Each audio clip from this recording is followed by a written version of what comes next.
You are back on Syracuse Sports. My name is Brent Axe. It's amazing to have you here as always, and it's certainly amazing now because I no longer have to ask that silly question, are you ready for some football? We are so ready for some football. It is here, but one last session of talking season, if you will. I'm the one doing the talking, and I'm getting sick of it. I'm ready for football just like you are. And to get you ready for Syracuse, Tennessee, got a heck of a podcast for you here today. Two guests that will join us. The first is Louis Riddick of ESPN, football analyst. He's going to be on the call with Bob Wischusen of Syracuse, Tennessee on ABC. I'll tell you what, you'll find out here in the conversation. Louis is smitten with Dart, but what he thinks about the matchup is some old memories of when he was at Pittsburgh playing Syracuse, and we had a fun conversation about a number of football things, including Kyle McCord's path in the National Football League, a guy who's been in a couple NFL front offices and can certainly speak to that. Our second guest is Brent Hubbs. Yes, another Brent. How great is that? Brent is the publisher of Volquest, the leading authority on all things Tennessee. Had a really fun conversation with Brent. He had some great memories of the Syracuse-Tennessee game in 1998, and of course, what he thinks about this matchup and this Tennessee squad that Syracuse is about to face. So I'm going to get out of the way and let you listen to those two great guests, but I would highly encourage you to listen as well to our featured artist today. Guys, we love featuring your original music here on Syracuse Sports. And I am thrilled that my guy John reached out. John's an SU alum. He actually worked at WAER back in the day as well. John's in a band. There's actually a couple SU alums in the band. It's called Silver Set. They're based in San Francisco. They're incredible. You know, I love all my children equally here. Everybody that submits music to this podcast. How lucky are we to hear some awesome music that we are so happy to shine at least a little bit of a brighter spotlight on. These guys are amazing. Silver Set's the band. Make sure you follow them on Spotify. You can get all the info about Silver Set in the show notes. You can also get the info on how you can submit your music. Are you in a band? Are you an original artist and you want your music featured here on Syracuse Sports? You don't even have to have a Syracuse connection to do it, though. If you're listening to this pod, chances are you have some kind of a Syracuse connection, like our guy John, who's a Newhouse grad and worked in Syracuse as well. This is a great song. It's called Wherever You Are, Wherever You Go. John actually sent me a couple of Silver Set songs, and this was the toughest choice of the week, trying to decide which song to feature on the pod today. But the good news is we can feature the other one on an upcoming pod. Wherever you are, wherever you go, we're going to listen to a portion of the song now, and then we'll play the song in its entirety at the end of the podcast, something we can do for you as well. So let's listen to Silver Set, and let's listen to Louis Riddick and Brent Hubbs. Get you ready for Syracuse, Tennessee.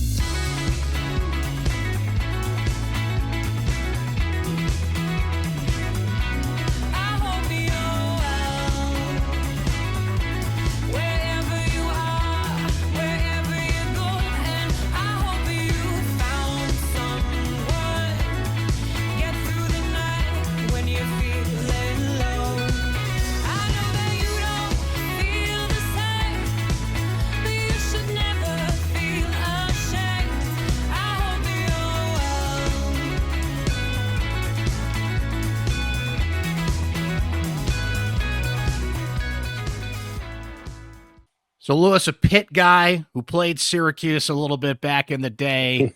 Give me some memories of the matchup between the Orange and the Panthers when you were on the field.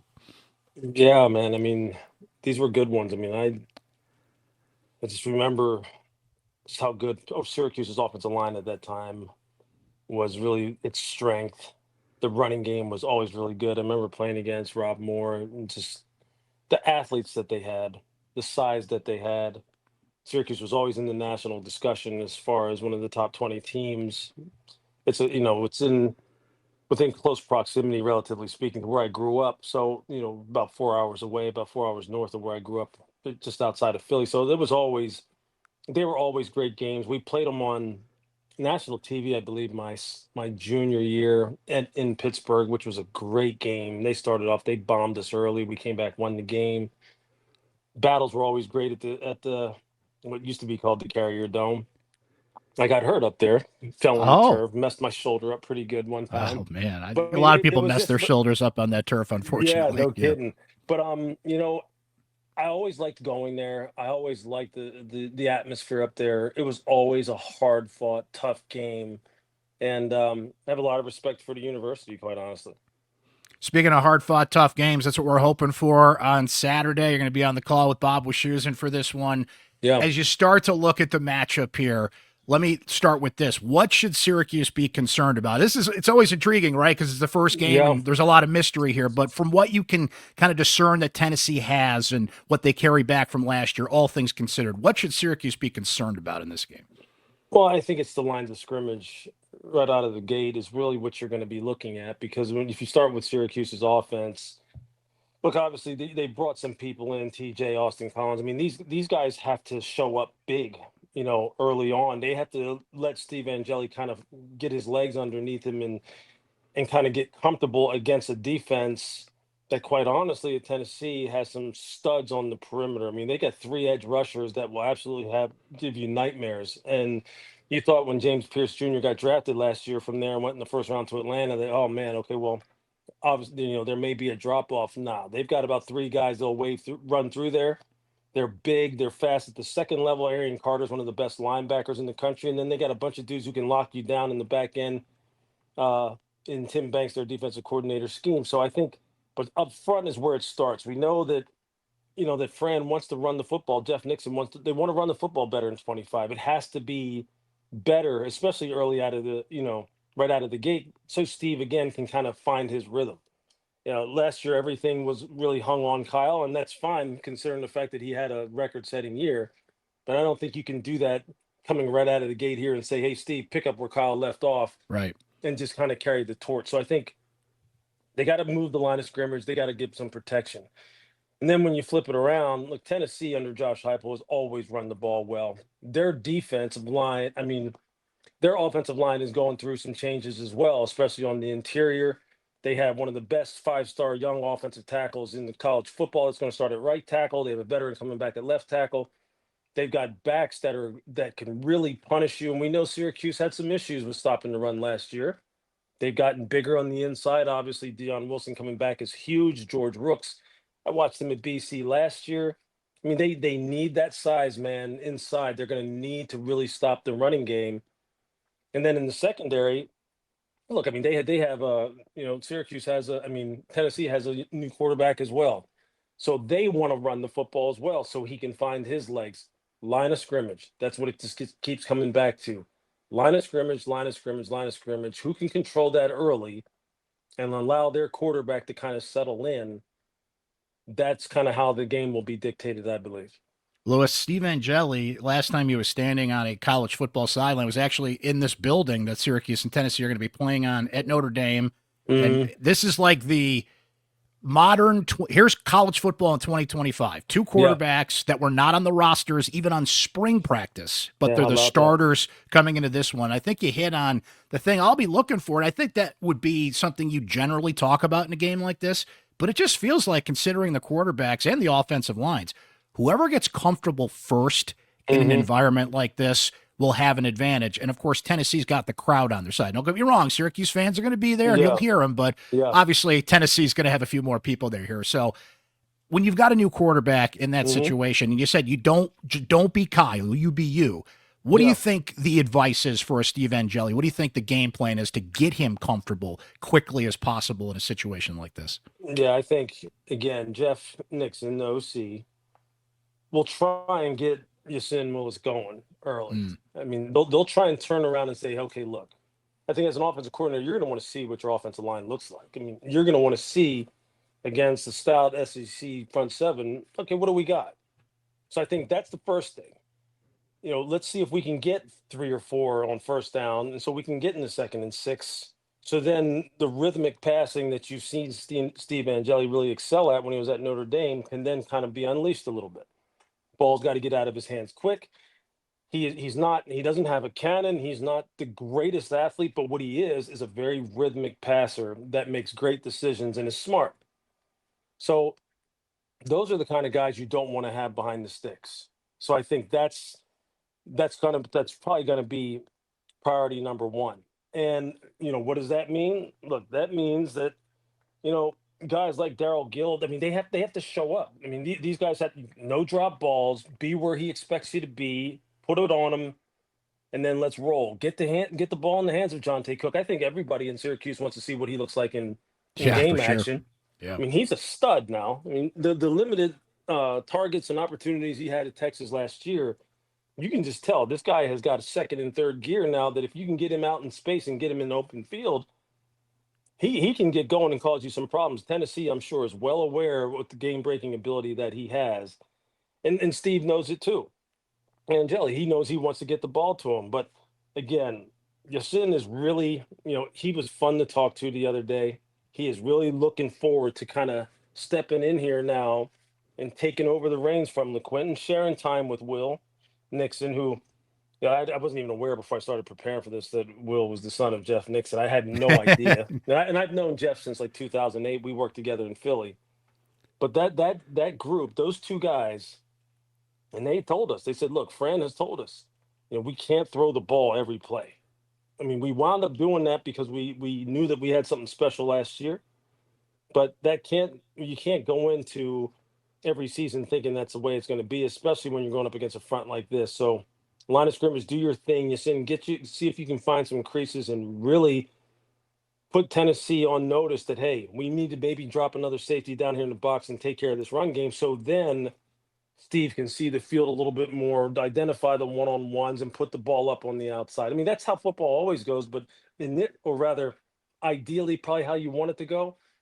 For Syracuse, it must go that way. You cannot allow this front with the pass rushers they have get this quarterback in 2nd and 9, 3rd and 7 all afternoon. Otherwise, it'll be a long, long afternoon. Yeah, Jeff's actually got a couple of kids playing sports here at Syracuse now. The Nixon family are providing a lot of That's pretty opportunities cool. to watch some sports. And you Yeah. mentioned you work with him, and Houston Texans interviewed him for their offensive coordinator job. So it Yeah. seems his star is on the rise here. And if he No can question. keep that going this year, Yep. Syracuse probably not going to have Nixon around too much. Going up to the top, Lewis, I just want to get your thoughts on if Fran Brown comes in, wins 10 games out of the chute. He's got that reputation as a recruiter. Syracuse went in on NIL. They're getting more alums engaged. Dwight Freeney was at practice helping Yeah. out. He's on the developmental staff. Keith Yep. Bullock, who's going to be honored before this game, honorary captain Oh, around. cool. And Yeah. Fran's done so many things to just get people reinvested in Syracuse football. And you go into year 2, and you got a little leverage. The fans are like, okay, we're with you. You won 10 games. Mm-hmm. But, man, they got a brutal schedule this year, and now Yeah. everybody knows the secrets and everything. Just how do you view Fran Brown overall here at Syracuse and the challenges he'll have to keep this momentum going? Well, you said it right out of the gate. His forte, well, besides being a great leader and someone who really tries to set these guys up with the programs that he put into place there in terms of, developing them in Syracuse and then for life afterwards. I think he's got a great program in place. But the thing that really continues to circulate around him is the fact that he relates to today's players. He's a great recruiter. He can convince parents and convince players outside of obviously the influence that NIL has. And that is what it is. And so we get that. But he can make people feel as though, hey, look, I got your best interest in mind, not just as far as your development as a player, but your development as a human being and setting yourself up. We're sitting there and we were talking yesterday to oh geez, who were we talking? Oh, Devin Grant. Mm-hmm. And he was talking about the fact that he goes, you know what, our DART philosophy about detail, accountability, relentlessness, toughness. I mean, I wrote that down in my notes. I was like, how cool is that? Something Fran brought in there. He's saying, look, I'm sometimes sitting in class thinking about, my mind starts wandering, or I'm not really like maybe doing the things I need to do off the field. And he starts thinking, hey, that's not being accountable. That's Mm-hmm. not being tough. That's not being. So Fran is having an impact on this program beyond the football field, and I think that's what you need. You have to have a differentiator at the head coaching position when you're not to say that these teams don't need differentiators, but when you're not one of the absolute blue bloods at the very top of the pecking order, how do you differentiate yourself? How do you make kids go, okay, well, I won't go to Georgia, or I won't go to Alabama, or I won't go to Texas. I'm going to come to Syracuse. Well, Fran is one of the reasons why people do that. And it's the way he presents himself, the way that holistic approach to development. Obviously, they've improved the facilities up there. As you mentioned, look, It doesn't get any bigger than Dwight Freeney. I was at his Hall of Fame induction ceremony a couple of years ago. When you have Michael Jordan showing up for your Hall of Fame induction, Yeah. obviously you've got some pull. And Keith Bullock was one of the very best. I mean, Donovan McNabb is someone who I've known for years, and I don't know what his involvement is with the program. I mean, you guys have some heavy hitters there, and Fran's got to be that dude to kind of get all those guys back, keep everyone excited, and keep all these kids who are constantly trying to figure out what's good for me, and they will bebop around to wherever they need to until they find what's good for them. Keep Syracuse at the front of their mind. I'd feel very comfortable if I was the Syracuse administration of who I have leading that charge. Lewis, last thing from me, and you have been through this many times, having worked in NFL front offices. Syracuse has a number of guys that either stuck as draft picks or as practice squad guys. Yeah. And that's always good when we're speaking of the past, but it's always good to tell recruits, like, look at all these guys in the NFL right now. The one I'm intrigued by the most, of course, is Kyle McCord, who comes out last year. We all saw the records that he set in the amazing season. But, man, it shows you how the NFL is a process and how it can humble you, because he's on the practice squad now for the Philadelphia Eagles. You've been through this process many times with players. What is the advice for Kyle McCord to just go through the process, be on the practice squad, and just work his way through here? Yeah, I mean, it's kind of like the whole DART principle. Be very detailed when you're there. As far as your preparation, prepare like you were the starter, even if you aren't getting any kind of reps whatsoever and you're just running scout team cards all during the week. You got to be detailed, because coaches are always watching, they're always evaluating. Coaches are talking to the general manager who's talking to the owner. So you have to be detailed, be accountable, always be on time, always be early. Always be the guy who is in the facility, in the weight room, in the training room, taking care of your body ahead of time. First out the practice, just asking for more and more opportunities to be developed. And it sounds like he would be that kind of guy, and be relentless with it. As the R and the whole DART philosophy is, it can't be something that's a sometime thing. It has to be all the time. And it's, I said this I spoke at University of Pittsburgh, my alma mater's commencement, like 2 years ago, 3 years ago. And one of the things I really left them with, I said, you really want to know what the definition of resilience and perseverance is. I said, let me ask you this question. Are you willing to continue to work and willing to continue to commit yourself to whatever it is that you ultimately want to be, when you don't know if or when the payoff will even come? Because most people will say, well, I'll do it for a little bit, but if I don't see any light at the end of the tunnel, I'm out. And you know what I'll do? I'll just kind of like slide on back in there with the rest of the people and just kind of like try and exist. The people can you differentiate yourself with your resilience? And that's one of the things that a guy like Kyle's going to have to be, because the NFL is a big, gigantic machine, man, and it doesn't wait for anyone, and it doesn't provide excuses for anybody. If you're someone who's like kind of like, I don't want to say on the outside looking in, but it's trying to work your way up. It's actually looking for reasons to go ahead and just say, well, we can eliminate him. Probably even more so than it's looking for reasons to bring you up, because there's just so many people and it's just a constant churn.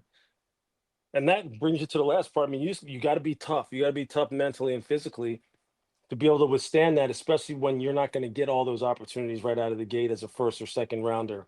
And I've lived that life. I know what that's like. And I'll tell you, in the end, there's nothing more gratifying than if you do stick it out and you do continue to do the right things. Eventually people notice. And next thing you know, like for me back in 1994, when I was with Cleveland, and I was basically a special teams player and, trying to kick ass in that role. Next thing you know, I have Nick Saban, who was our defensive coordinator at the time with the Browns, walk up to me in the stretch line and go, "You're starting in sub defense this week. Make sure you're ready to go." And I was kind of looking around going, "You talking to me?" But the lesson was, I kept willing to work, not knowing when the payoff was going to come. You were ready. Yeah. Yep. Lewis, it was great to catch up. Thank you so much. I know you're going to be objective in the call here, but I can tell that DART has made an impression on you. So Fran I'll be Brown, talking about it on he's air, done it that's for again. sure. I love it. Yeah, you got it. Good stuff. Have a great Okay. call. Thanks for coming on with us, and we'll catch up with you down the road, my friend. You bet. Thank you. Fellow Brents of the world unite. How great is this? A rare opportunity to talk to a fellow Brent on the pod. How are you, sir? I'm doing well. Somebody's going to get my name right. I feel good about it because it's Brett way too many times. Everybody Yeah. forgets the N in there, so it's good to be with you, Brent. The Bretts I get. It's the Bryans and the other variations of the BRs that confuse me. But that's the burden of having a unique name like we have, Brent. So it's fantastic. Syracuse, Tennessee. What a way to start the season here in Atlanta. And we've got some fresh news to get into before we dive into the matchup, Brent. And that is Josh Heupel got a contract extension down there in Knoxville. What's his approval rating, if you had to put like a percentage on it, you think, amongst the Tennessee fans? And are they happy about this news? Yeah, I think they're totally fine with it. He has done a good job in 4 years bringing Tennessee out of the wilderness. I mean, the Jeremy Pruitt era was a short, ugly one. Prior to that, I mean, Butch Jones did some good things. Derek Dooley did not.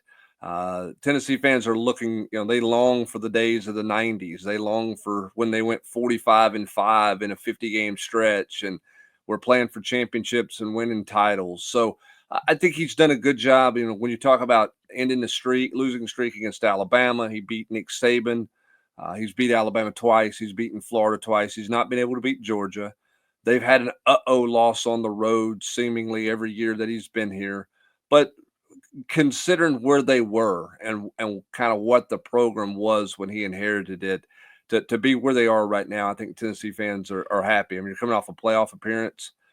So, yeah, I think his approval rating is good. Now, what we know in college athletics is approval ratings last a hot minute because it can change. It can change in a hurry on everybody. It's, I would almost tell Fran Brown, you probably won too many your first year because you created a bar that's really unrealistic, or maybe that's creates an unrealistic expectation as you build your program. So we know things can change in a hurry, but right now Josh Heupel's certainly popular. Yeah, that's the thing, Brent. If Fran Brown navigates this brutal schedule that Syracuse has this year and has a 7-5, 8-4 record out of that, I think some fans are going to handcuff themselves to the door of the AD until they extend Fran Brown beyond the initial contract that he got here. So we'll see how that goes. But like you said, right now, I mean, he could run for mayor and win in a landslide in this town. It looks like Heupel's got a good percentage there as well, but it can change quickly, as we all know in college football. Joey Aguilar wins the quarterback battle, if you will, in camp. It felt like he was going to win all the way, but why did he turn out to be the best guy amongst this group of quarterbacks, Brent? I think it's what he did between scrimmage 1 and scrimmage 2. Now coming into the competition, you handicapped it and gave him a leg up because he's got 2 years college experience in Tennessee. Tennessee's other league competitor and Jake Merklinger had 6 career passing attempts. So it was uneven from an experience standpoint, but Joey Aguilar is learning a new offense. He's trying to figure out things, having arrived here in mid-May, essentially, and trying to win that job. And I think what happened with Joey is Joey got more comfortable with the offense throughout fall camp, but it was that week, and coaches always talk about it, Brent, you make your biggest jump from game 1 to game 2. I think in preseason camp for Joey Aguilar, the jump between scrimmage 1 and scrimmage 2 was that type of thing. He came out of scrimmage 1. He was okay. They were all kind of just okay at the quarterback position, had a good week of practice. And in scrimmage 2 was in much more control, had a better command of things, felt much more comfortable with the offense. And I think it was a pretty easy decision once they got through the second scrimmage in the preseason. Of course, one of the big things, Brent, is the hop from an Appalachian State to an SEC level, and he would have been at UCLA, a Big Ten level, had he stayed there, right? So he was in demand as a quarterback in the portal. Syracuse brings in a quarterback from Notre Dame who wins the job. So you have 2 quarterbacks that came in after the spring that both have several offensive linemen that had to be replaced on both offensive lines. And I look at this game and the environment and everything, it all comes down to the quarterbacks. And it just feels like whoever gets comfortable first is going to have a decided advantage in this game. Yeah, it's just such a game of unknowns. Syracuse is going to start, 4 transfers on the offensive line, replacing a tight end, replacing your number 1 receiver. Now, there's talent out there. I mean, I look at this team and, you look at where they are at the receiver position. I think there's some of it's youth, but Syracuse has got talent. For sure. But it's all new, Yeah, and exactly. it's just first games are always unique because there's so much unknown, because who put in some new wrinkle, who shows up with something new over the summer off season that maybe you weren't really prepared for. So you're exactly right. How quickly does the teams adjust in this game, and how quickly does a quarterback settle into the game? And does that give Syracuse an advantage? You know, their quarterback has played – he played in the college football playoff game, meaningful snaps. How much does that help him versus Joey Aguilar, who threw and had over 7,000 yards of total offense in 2 seasons at App State? But no offense, it's App State. It's different than playing, you know, against a bunch of Power 4 opponents all the time. So who can settle in and who can adjust quickly in this game to whatever newness is thrown at them will go a long way in dictating how this game goes. You said it, that first game is fascinating, who brings in new wrinkles, but if you have a strength you can lean on, you certainly do that, especially in game one. What are the strengths that Tennessee is hanging its hat on, you think, Brent, not only in this game, but you think will turn out this season to be their strengths? I think the biggest misnomer about Josh Heupel offensively is that they throw it all the time. Mm. That it's all about it's all about the passing game, like it's some kind of run and shoot. For 4 straight years, Tennessee has rushed for 2,500 yards or more as a team. They were right at 3,000 last year. Wow. That's never happened in the modern era of Tennessee football, where you had 4 straight years that you rushed for 2,500 yards or more. So they run the football. Now, they run the football in a unique way. Schematically, they help themselves because they're spread from sideline to sideline. They try to get the box count in their favor. And if you load the box up, then you get one-on-ones out there, and then that's where the passing game explosives, they hope, come into play. Does a team like Syracuse, and some other teams have done this, do they play 2 high safeties and kind of keep the ball in front of them and say, you know what, we'll see if you can drive it 12 plays and play mistake-free? If you do that, you lighten the box. And so Tennessee's committed to running the football in a light box. So I think what we believe in covering this program, and I've had to learn a lot about this offense because it's different than anything I've covered in my 30 years. It's that they're going to run the football, and they're going to be committed to running the football. And they've been successful doing that every year, regardless of who the back is, regardless of who the linemen are, regardless of who the quarterback is. So when you talk about a strength for this team offensively, even though there's a new tailback and 4 new starting offensive linemen, I think history says you lean towards the run game. The flip side of that, defensively, I think you lean towards the fact that they're experienced, and it's a defense that's vertical and aggressive. They've gotten better each year under Tim Banks, and I think that's what Tennessee fans are holding their hopes on as they make their way down 75 to Atlanta for this matchup. How does that running game break down this year? Of course, you're replacing Dylan Sampson, who just all SEC player, got drafted, the whole thing, just a terrific running back. And Syracuse had a back like that a couple of years ago when Sean Tucker, who's entering now his 3rd year with the Tampa Bay Buccaneers. So it can be kind of the lead horse, but sometimes it's a mix. Syracuse has 2 really good running backs in the room that I think they're going to mix up a little bit, maybe even a third with Malachi James to go with Yassine Willis and Will Nixon. How does that room break down for Tennessee this year? It's going to be at least 2, maybe 3 in a rotation. And Tennessee has been comfortable under Heupel playing 3 backs. They've been pretty even with their carries.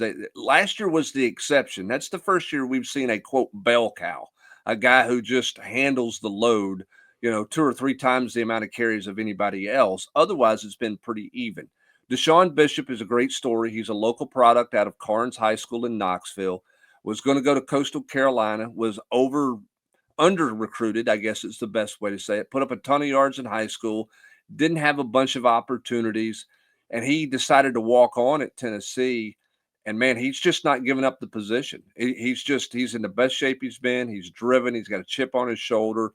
He's been productive when he's been given opportunities to play, Brent, and he's been given some as the backup. He played every 3rd series, got the 3rd series of every game last year that he was healthy in. He will start out as Tennessee's first running back. Their second running back, or their 1B, if you will, is a guy out of Salem, Virginia by the name of Peyton Lewis, who was a highly regarded 4-star prospect coming in, played a limited role last year. He has really, really changed his body a great deal this offseason. He was a track guy in high school with a lot of speed.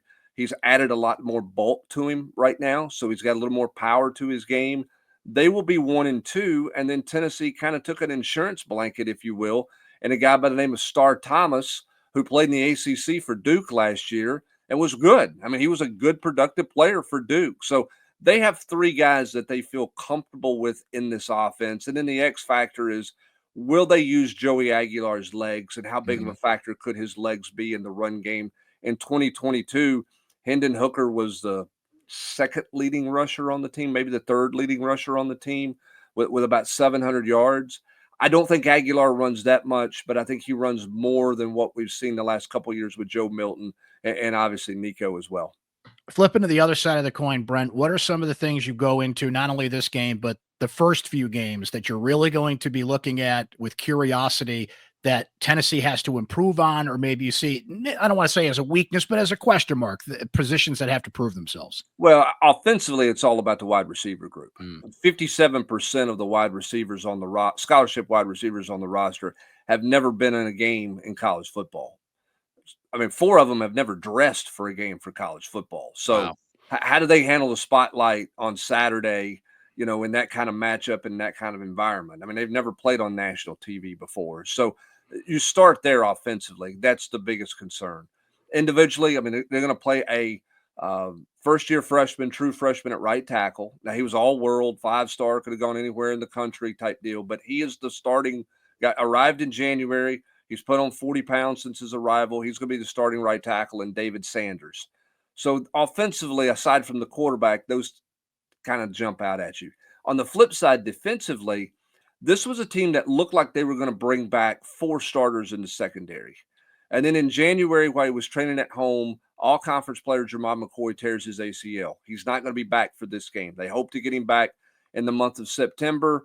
We'll see. He's doing some things on the practice field, but he's not ready to play here. So you got a new corner that you weren't expected. Your best corner or your most productive corner is not going to play the first part of the season. Tennessee went out and got a corner by the name of Colton Hood from Colorado, who played opposite of Travis Hunter last year. So he got the ball thrown at him a good bit. He's come in and done a nice job. He will start at one corner. Ricky Gibson, a returning starter, at the other. And then at the star position, or the nickel position, Boo Carter was the guy who finished out the year last year as a starter.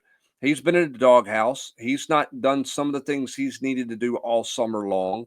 So there's been question mark about what his availability is. He's going to travel on the trip. He's going to be available. But how much do they play him? He's not been running with the first-team defense.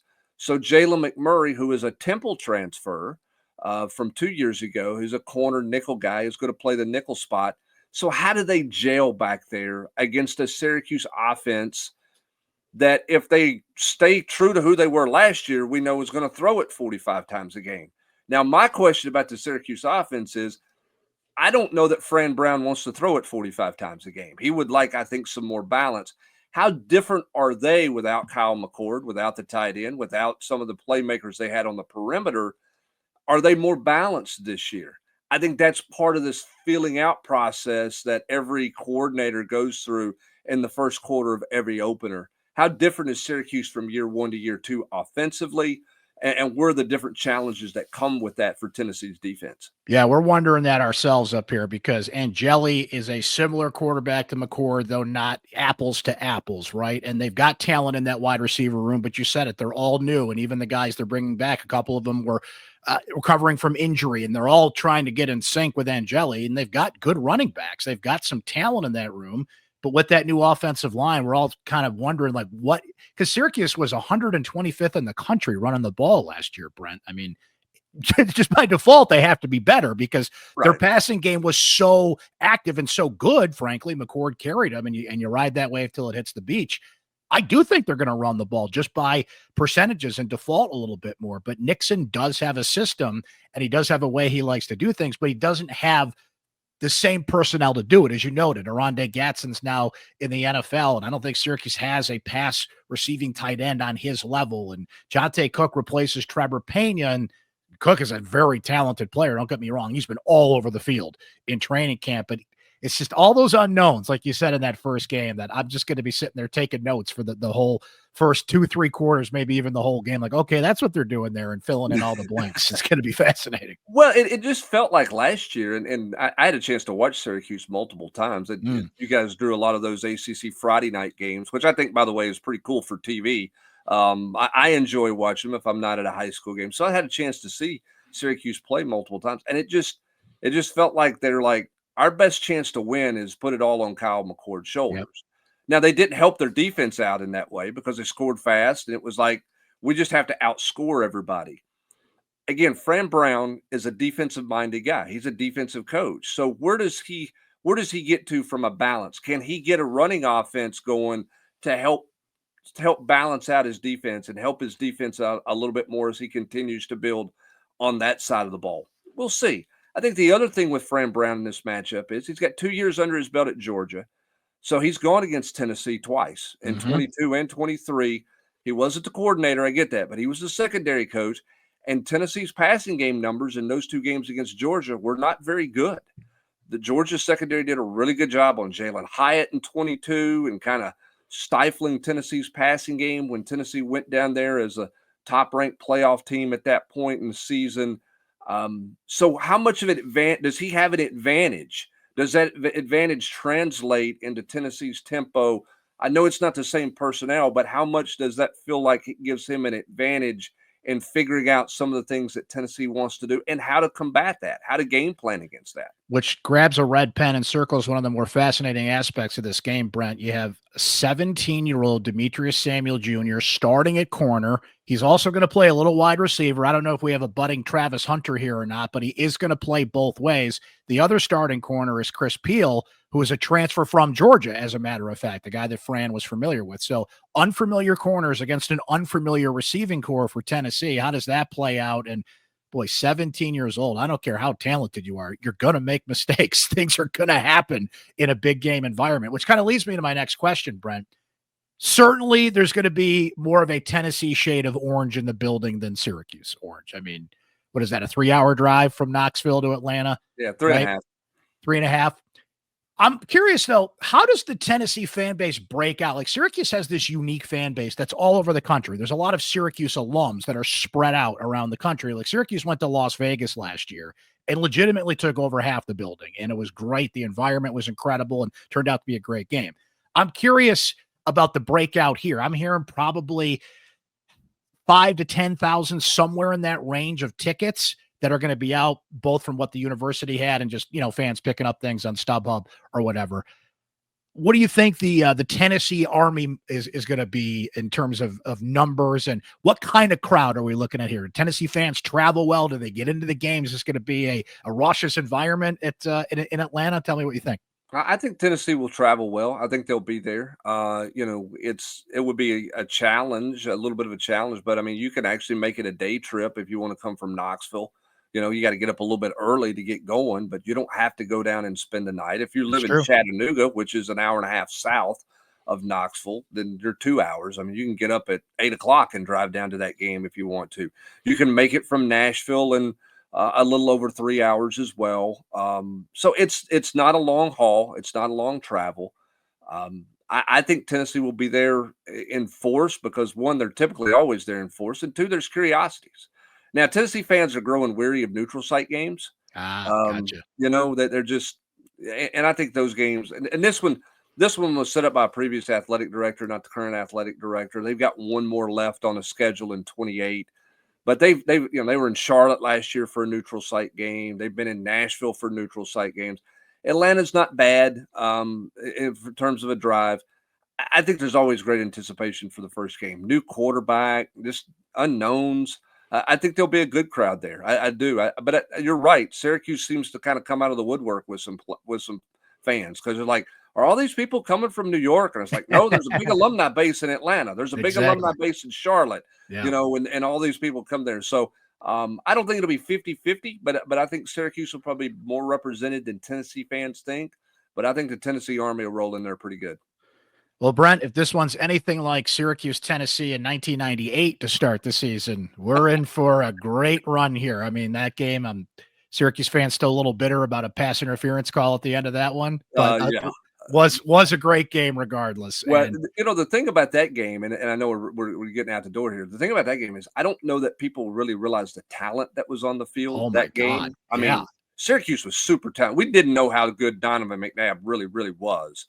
That preseason, Tennessee was a train wreck offensively. oh wow, They had yeah, not scored. They had not scored. Peyton Manning was gone, and so you're watching scrimmages and like they don't score in a scrimmage. They don't score a touchdown, and you're like, this team's going to have to win every game, try to win every game 10-7. And so what you didn't realize, because you thought the offense was so bad, they go up there, they scored 34 points in that game. Defense gives up 31, which nobody expected. And then as you went along, you realize, Syracuse offense is really good. Tennessee's defense is pretty doggone good as well, and the offense developed, and it turned out to be a magical year for Tennessee for sure. yeah. And on the Syracuse side, you had McNabb, Rob Conrad, Keith Bullock, who's going to be a preseason, not preseason, pardon me, a pregame honoree, along with Al Wilson from Tennessee, and Quentin I know him. Spotwood. Quentin was the Spotwood, receiver. great Big play, reference. Yes, big play, vertical guy. Tennessee had a hard time yeah, keeping up with him and finding him on the field. Syracuse had a hard time stopping Tennessee's ground game they with did. T. Martin's legs because they didn't know what they were really facing there. And Jamal Lewis was pretty good as well. That was a crazy game where the heat really bothered Tennessee significantly. But Tennessee was lucky to get out of that one alive, and it set the stage, obviously, for what was a magical run to the title in the desert for the Vols. Absolutely. What a game. And we hope this one's just as good. Brent, thank you so much. I really appreciate your time. I know how busy you are. You do an amazing job with Volquest. Everybody should check that out for all the latest in what they do with Tennessee and their excellent coverage there. Hope we got a good one Saturday. Thank you so much for the time today. Hope we can catch up down the road at some point, but appreciate you hopping on Syracuse Sports with us today. Thank you. Appreciate you having me, man. Do you know how fun that is for me to get to say the name Brent as much as we did on the pod today? Because there's not a lot of us out there. Fellow Brents of the world unite. My thanks to Brent Hubbs and, of course, the great Louis Riddick from ESPN. Awesome insight on this game. Man, I know you guys are ready for this. I am ready for this. And you know what you should be ready for? You should be ready to join our Syracuse football postgame show, especially our Syracuse Sports Insiders. Being a Syracuse Sports Insider gives you direct text message access to me anytime. Your questions, your comments, your thoughts, the questions you want us to ask Syracuse players and coaches, but probably at the top of the list, your opportunity to get your voice heard on this podcast, and only our Syracuse Sports Insiders get this voice heard on the podcast. We do not take Twitter mentions. We don't take Facebook mentions. We don't take Instagram message. Now, if you want to write me a handwritten letter, which I actually got the other day, somebody wrote me a handwritten letter. It was essentially a press release, which more to come on that. It was kind of fun. If you want to do that, maybe I'll read it on the pod because you made the effort to do it. But for the most part, our Syracuse Sports Insiders get exclusive voice heard on this podcast. I know you guys will be texting me during Syracuse-Tennessee. I'll be doing the same. Sign up today to join our growing community of the most passionate Syracuse sports fans out there. It's right there on your screen how you can join. Join subtext.com/Syracuse Sports. Info's in the show notes too, guys. If you need to hit the link, it's just $3.99 a month to be a Syracuse Sports Insider. You can try it free for 2 weeks and see what it's all about. Great time to hop in the pool and check it out with Syracuse football season beginning. How about that? We're here, man, football. So make sure you tune in to our Syracuse-Tennessee live post-game show. All the same channels you normally watch this pod: Spotify, Apple, YouTube. We do go live on Facebook as well if you want to catch it live.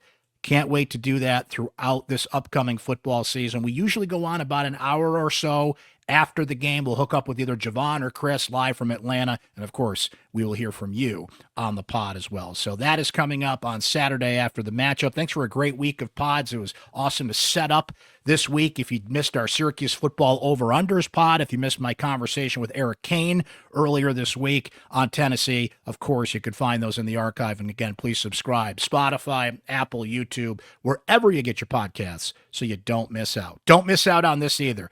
Silver Set here. Wherever you are, wherever you go, follow them on Spotify. Guys, I got a feeling about this band. I think we're going to be able to say, hey, we had them here on the pod before they blew up, man. These guys are awesome. Let's listen to their song, Wherever You Are, Wherever You Go, to take us out here and get us ready for some football. We're here, man. We're here. Football!